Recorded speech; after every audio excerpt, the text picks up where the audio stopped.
In the UFC, the best fighter isn't always the belt holder. Sometimes the best fighter is a contender, the number 1, the 2, the 3, the 4. You look at Sean O'Malley before Merab fought for the belt. Daniel Cormier when John Jones was still around. John Jones before he retired. Juliana Pena when Kayla Harrison was coming up. Usman and T. Wood. Like, I could go on and on and on about examples where contenders were far better than the champions. That's how the sport runs. The contenders eventually are always going to beat the champions, sooner or later.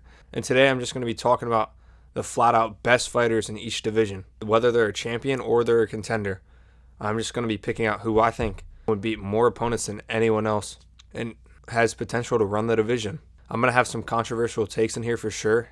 I'm never going to shy away from that. But first, I got Joshua Van. A lot of people are going to be upset about this. You know, Pantoja's a fan favorite.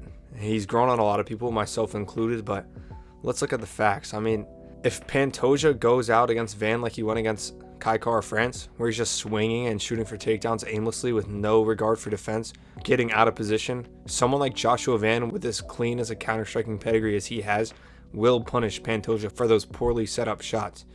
And on top of that, Joshua Van has amazing takedown defense. We saw that against Cody Durden, and he can hang with the best strikers like Brandon Royval. So I honestly don't see how Pantoja beats him. You can say he takes him down, but does he really? Like, is he going to be able to take down Van every single round? Because every moment spent on the feet, Pantoja is going to be in danger. Joshua Van's boxing is like a whole new generation. He is so much more technical on the feet than these guys. If you watch his fights, you know that. He punishes poor positioning, and that's always what Pantoja has.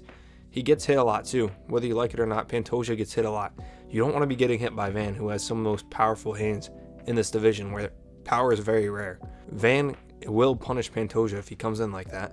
Van can go at a crazy pace. We saw his high output against Royval, which he's going to need against Pantoja because Pantoja's a machine. But I think Joshua Van's the best in this weight class. I think he beats the majority of the guys. I can't think of anyone who beats him. So if you have anyone else, let me know. But I think he smokes Pantoja. At Bantamweight, I got another controversial one. Look, there's going to be some more agreeable ones later on, but Umar Nurmagomedov lost 3-2 to Merab, and the 5th round was razor close. Like, just because Merab throws his hands up doesn't mean he wins the round. Like, that's just not how the scoring works, and Umar looked pretty good in that fight. His grappling cancels out Merab's, at least when he's not gassed, and if he slightly improves his cardio, he beats Merab, because Merab's not going to finish him. You can say he finished O'Malley, but Umar is not the same kind of fighter on the ground as O'Malley. He's far superior. And on the feet, too, he smokes Merab. Like, Merab landed a couple good shots, whatever. Umar did the majority of the good striking in this fight. You got to count. Look, I'm not a fan of excuses. Every fighter goes in the fight's injured, but his hand was broken. Like, I don't think some people register how hard it'd be to punch with a broken hand. Like, how hard it'd be to fight. Grab a hold of things, take people down, punch. Like, fighting with a broken hand. The hand is one of the most used tools in fighting. So if his hand didn't break, I think he probably would have won too. But I like Merab. I'd rather have him be champ. I'm just calling it how it is, though. I think Umar would beat him in a rematch 100% if he just manages his gas battle or just improves his tank in general. He'll have a better game plan for sure. Team Khabib, like him or hate him, they're one of the highest fight IQ teams in the UFC. So I think Umar Nurmagomedov is the best fighter. He dominated Sandhagen. I'd be surprised if Merab can 50-45 Sandhagen. But I guess we'll find out here soon. Look, some people would say Gene Silva, but what has he proved to make you think he could beat Volk? He beat Bryce Mitchell. Okay. Freaking Josh Emmett beat Bryce Mitchell. You think Josh Emmett's beating Volk? No. Josh Emmett beat Bryce Mitchell in the first round knockout. Like, that's the most impressive way you can beat. Not most impressive, but that's about as dominant as it can get. He's not beating Volk. Only way Volk loses, and I'll stand on this, is if he gets caught, which is possible. He's going to get slower, but I don't think Gene Silva's on the level to beat Volk yet. Volk can mix in those takedowns, and you could say Gene defended Bryce's takedowns, but Bryce is small for the weight class, and he's not as good as Volk on the ground or even wrestling. So I think Volk would just piece up someone like Gene Silva, keep him at range. I'm sure Volk has a better gas tank. He'd push a pace. And who else in the division? Aaron Pico. Dude couldn't even win a belt in Bellator. You think he's going to beat Volk? Come on. Evloev is supposed to be next. Again, that's going to be Volk versus a Walmart Makachev. literally worse wrestling and worse striking, much worse striking than Makhachev. So it'll be a good fight. Probably like 4-1, 3-2, but I still got Volk winning that. And he'll probably be the king for another fight or two. Then at that point, his age is just going to take over, and that'll be his demise. Lightweight, Ilia Topuria is the best fighter in this weight class. Arman Tsarukyan's not beating him. The way he put Charles into a crucifix so easily on the ground was concerning. Arman was not doing that to Charles. Like, he wasn't manipulating Charles' paws that easy.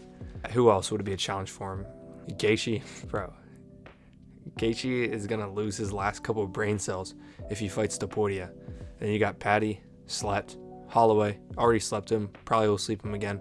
Although Holloway is a different challenge and different beast at 155, Ilia Topuria is already going to have the psychological advantage going into the fight. So I don't see anyone beating Topuria. He could become the first 3-division champ if he does his bulk right. I do think he's going to run into a big problem at welterweight with this fighter, Shavkat Rakhmonov.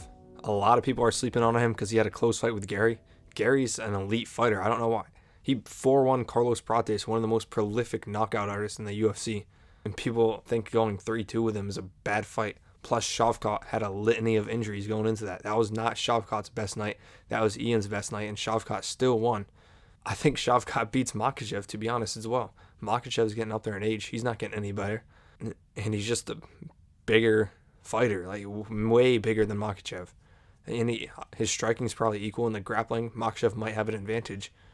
But Shavkat's added weight is going to level that out. And I think Shavkat can beat Islam. And then against JDM's criminally overrated.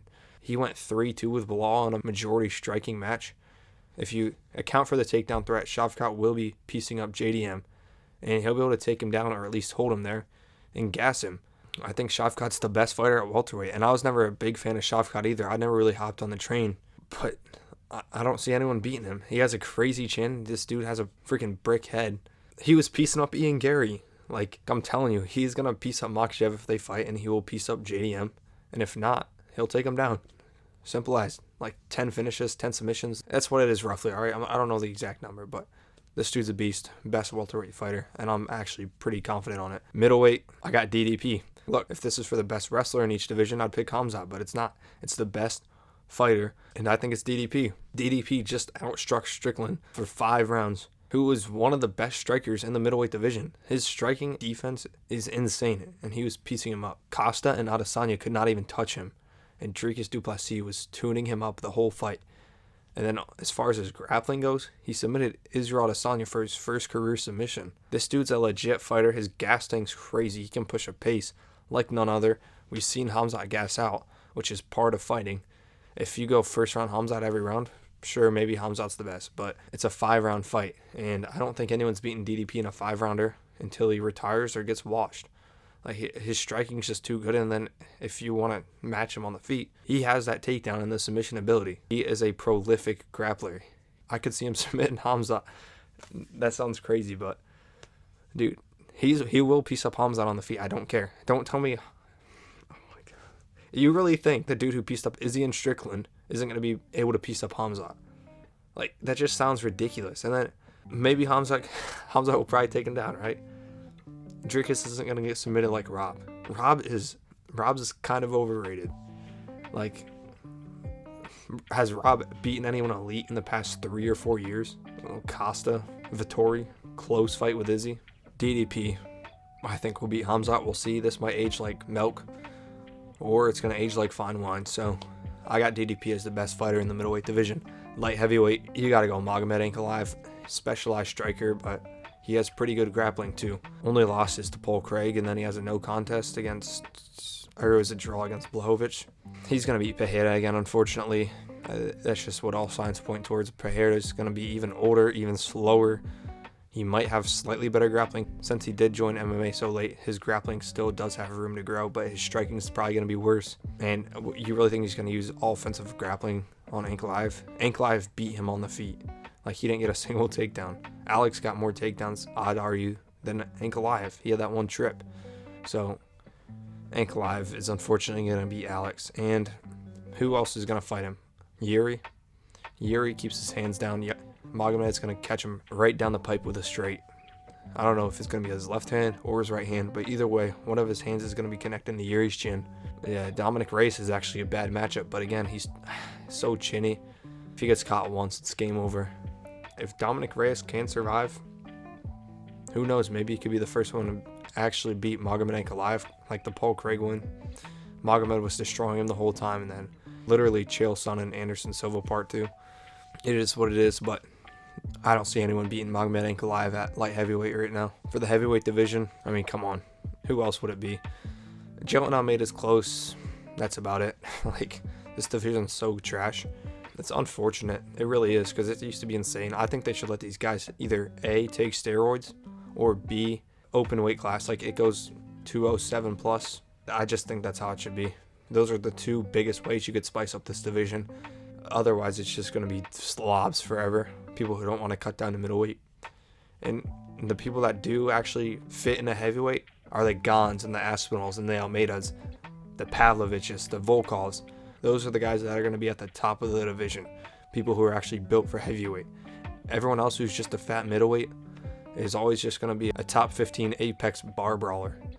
So, Aspinall literally has no comp. Dude mops the floor with almost everyone. Gon can't even catch him because Gon has pillow punches. No one's beaten Tom for a while, unless like Ankalaev moves up, and even then, Tom's a lot bigger. But those were the best fighters in each UFC division. Again, let me know if you agree or disagree. I'll respond to every comment, and I just want to thank you for watching if you're still here. I'll see you soon.